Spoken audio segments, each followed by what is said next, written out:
Assalamualaikum warahmatullahi wabarakatuh. Selamat pagi, teman-teman. Waalaikumsalam. Waalaikumsalam. Selamat pagi. Selamat pagi. Bagaimana kabarnya, teman-teman semua?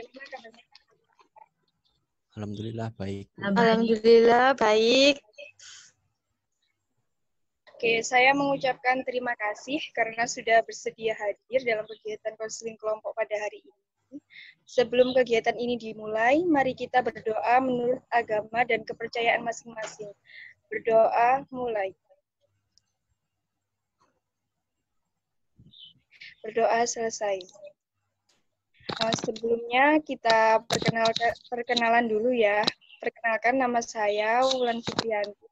Sebagai konselor di sini, kalian bisa memanggil saya Kak Wulan. Selanjutnya, silahkan perkenalkan diri kalian masing-masing. Perkenalkan, nama saya Danang Yudo Prabowo. Iya, Kak. Terima kasih. Panggil Danang. Ya. Selanjutnya saya ya, Kak. Jadi, halo semuanya. Perkenalkan, nama saya Yulia Prasika. Kalian bisa manggil saya Yulia.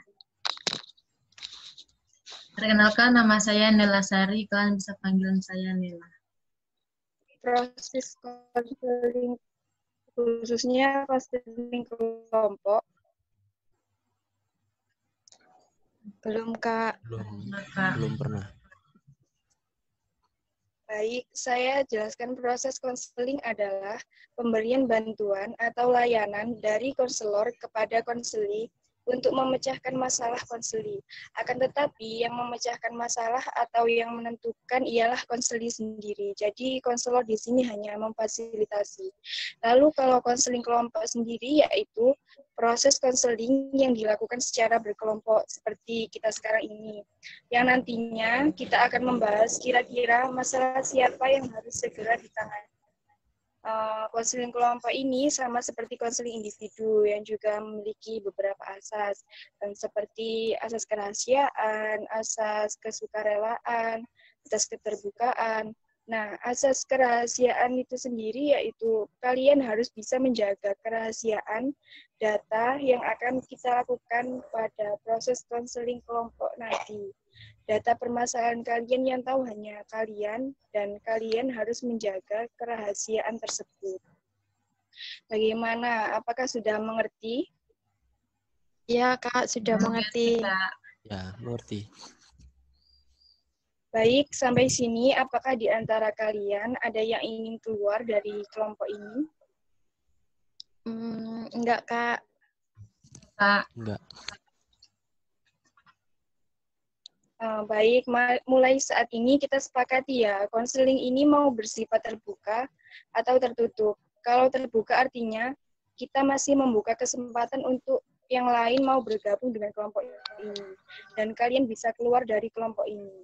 Kalau tertutup artinya kalian tidak bisa keluar dari kelompok ini sebelum konseling telah benar-benar selesai. Bagaimana? Kalian mau tertutup atau terbuka? Kalau saya ingin tertutup, Kak. Kalau saya tertutup aja. Kalau saya juga kayaknya enakan tertutup ya, Kak, ya. Baik, berarti semuanya sudah sepakat tertutup ya.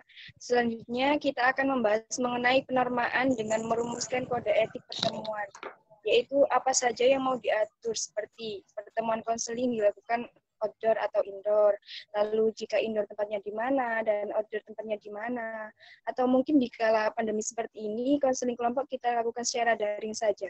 Bagaimana teman-teman? Kalau saya pribadi, mending kita daring aja deh, Kak. Soalnya kan buat ini juga kan, mutus persebaran virus juga. Gitu, Kak. Ya, Kak. Kalau saya juga, Mas Danang dulu deh. Kalau saya sih terserah mau tatap muka ya ayo, kalau mau daring ya monggo. Saya terserah. Kalau saya daring aja, Kak. Soalnya cari amannya aja. Ya, baik. Jadi banyak yang memilih daring ya. Jadi kita sepakati konseling dilakukan secara daring. Ya, Kak. Oh, lalu kalau untuk durasinya bagaimana? Enaknya berapa lama? Dan berapa kali pertemuan dalam seminggu? 60 menit, kalau menurut saya Kak, 60 menit dan 1 kali pertemuan dalam seminggu Kak. Kalau saya sih ya 1 jam cukup ya, 60 menit ya. Ya, saya juga setuju sih kalau misalnya dipakai 60 menit. Oke, berarti semuanya sudah sepakat. Kita melakukan konseling kelompok 1 kali dalam seminggu. Lalu kegiatannya dilakukan secara daring dan 60 menit ya.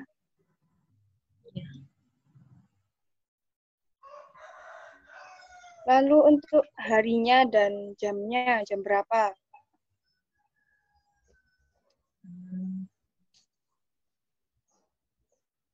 Kalau saya, gimana kalau hari Rabu aja jam 9? Kalau saya sih Kamis jam 9. Ya, aku juga Bagaimana Kamis. nih? Bagaimana, Rabu atau Kamis? Kayaknya Kamis saja deh, Kak. Kamis ya. Baik, Ya. berarti sudah sepakat semua. Konseling dilakukan 1 kali dalam seminggu, yaitu hari Kamis, dilakukan selama 60 menit, dimulai pukul 9 pagi. Ya, baik Kak.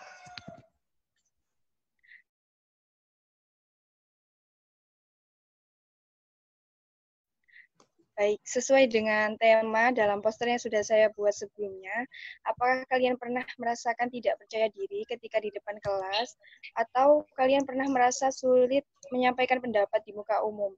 Atau mungkin saat ini sedang mengalami tidak percaya diri? Iya, pernah, Ya, Kak. pernah Kak. Ya, pernah. Selama ini apakah kalian menyadari kalau kurangnya percaya diri itu sangat menghambat proses belajar? Contohnya, seperti saat guru meminta salah satu dari kalian untuk menyampaikan pendapat di depan kelas, tetapi karena tidak percaya diri dan takut salah atau merasa grogi, sehingga kalian tidak jadi menyampaikan pendapat tersebut. Padahal guru tidak akan menyalahkan atau memarahi jika pendapat kalian kurang tepat. Bahkan guru akan merasa senang jika banyak siswanya mau berpendapat dan bertukar pikiran. Jadi di sini kurang percaya diri seperti apa yang pernah kalian alami? Saya, Kak, jadi saya tuh kayak ini loh, kurang percaya diri pas waktu presentasi. Jadi saya tuh kayak grogi gitu. Nggak tahu kenapa ya, Kak. Padahal waktu di rumah itu, saya tuh waktu belajar, itu tuh kayak bisa gitu. Kayak saya tuh ngafalin poin-poinnya gimana, terus bisa rileks. Tapi nggak tahu kenapa, kayak waktu presentasinya, tiba-tiba tuh waktu di depan tuh kayak grogi banget, tiba-tiba tuh kayak gemeteran, takut gitu kan. Soalnya kan kalau presentasi kan apa ya, audiensnya tuh kan ngadepnya kan ke saya. Jadi saya tuh kayak rasa tuh diliatin itu kayak grogi gitu, Kak. Jadi ya saya tuh waktu presentasinya selesai, jadi saya tuh ngerasa kayak kok kayak gini, kok ada yang kurang, kayak nggak puas gitu loh, Kak. Oke, Yulia. Selanjutnya, silakan siapa yang mau menyampaikan. Kalau saya sih pernah ya ngalamin kurang percaya diri itu pas itu apa namanya guru minta pendapat ke saya, misal kayak ada guru gitu nunjuk saya, Danang gimana menurutmu tentang masalah ini yang seperti ini ya gitu. Saya itu di perasaan saya itu bisa ngungkapin, tapi kalau saya ngomong itu nggak bisa. Udah. Oke, gitu ya.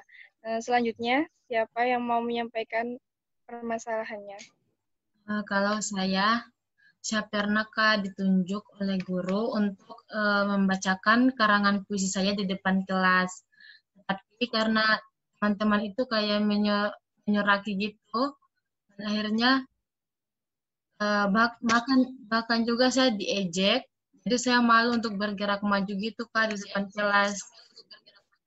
Saya tidak percaya diri dengan hasil puisi saya itu akhirnya.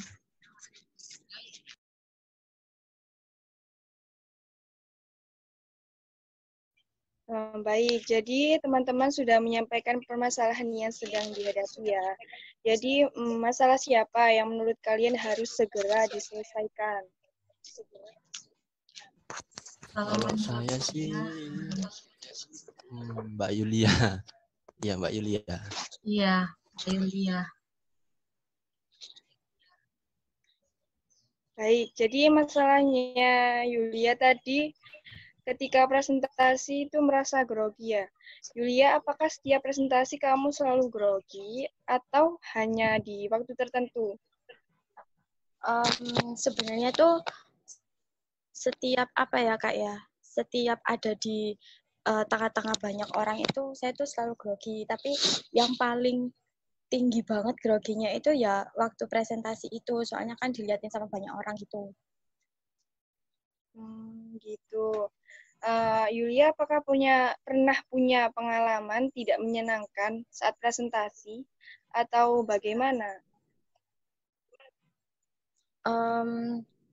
Pernah Kak. Jadi dulu banget itu waktu pertama kali presentasi itu kan pertama kali banget ya. Jadi baru-baru belajar banget kan. Nah, habis gitu grogi. Terus waktu grogi itu saya tuh pas nyampein presentasinya tiba-tiba kata-katanya tuh kayak terbalik-balik, terus belibet-belibet gitu, akhirnya diketawain sama satu kelas. Nah, dari situ saya tuh selalu kayak ngerasa, aduh, kok takut ya, kayak gitu. Jadi, apa, takut gitu. Pokoknya setiap saya presentasi tuh kayak takut diketawain, takut diejek lagi kayak yang dulu-dulu gitu. Oke, baik. Apakah teman-teman di sini pernah mengalami masalah yang sama dengan Yulia? Dan bagaimana cara kalian mengatasi masalah tersebut? Saya Kak,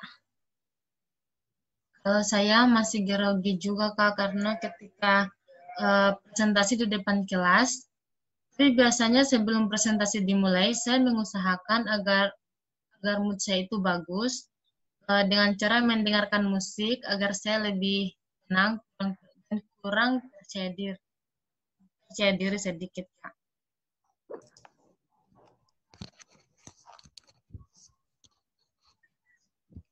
Kalau saya sih pernah ya. Yang saya lakuin itu kayak belajar. Malam itu belajar sebelum presentasi, memahami materi yang bakal saya presentasiin, terus agar lebih paham gitu, sama agak percaya diri juga. Karena kan udah kayak misalnya hafal sedikit materinya. Oke, baik teman-teman. Terima kasih telah menyampaikan pendapatnya. Kita bisa menggunakan teknik self-management, yaitu di mana kita dapat menempatkan diri dalam situasi-situasi yang menghambat tingkah laku. Jadi, Anda bisa hilangkan dan belajar untuk mencegah timbulnya perilaku atau masalah yang tidak Anda kehendaki. Anda juga bisa meningkatkan hal-hal yang baik.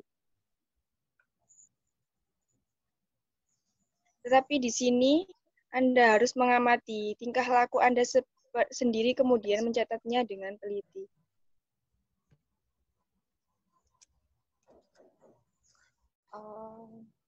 Iya, Kak. Jadi setelah mengamati tingkah laku kita sendiri, kemudian mencatatnya.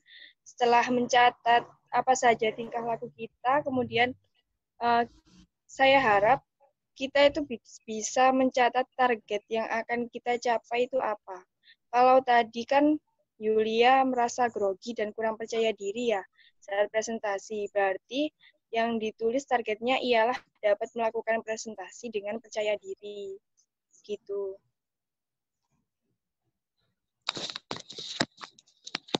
Baik, Kak. Saya mungkin nantinya akan saya coba ya, Kak ya. Ya, setelah diamati masalah dan targetnya, kemudian usaha apa yang akan Anda lakukan untuk mencapai target tersebut?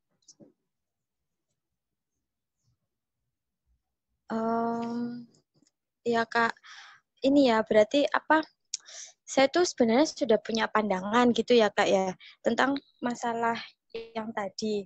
Jika saya sering belajar, terus kayak mengulang materi, mungkin nantinya saya akan lebih paham dan lebih percaya diri lagi gitu kali Kak ya. Oke, baik. Jadi terus semangat dalam belajar ya, agar bisa mencapai target yang diinginkan, yaitu lebih percaya diri saat presentasi. Baik, saya rasa untuk pertemuan hari ini sudah cukup. Sampai di sini. Sebelum kita tutup, mari kita berdoa menurut kepercayaan masing-masing. Berdoa mulai. Berdoa selesai. Sekian dulu, saya tutup. Assalamualaikum warahmatullahi wabarakatuh, dan selamat pagi. Waalaikumsalam warahmatullahi wabarakatuh. Waalaikumsalam. Selamat pagi. Terima kasih Kak. Terima kasih.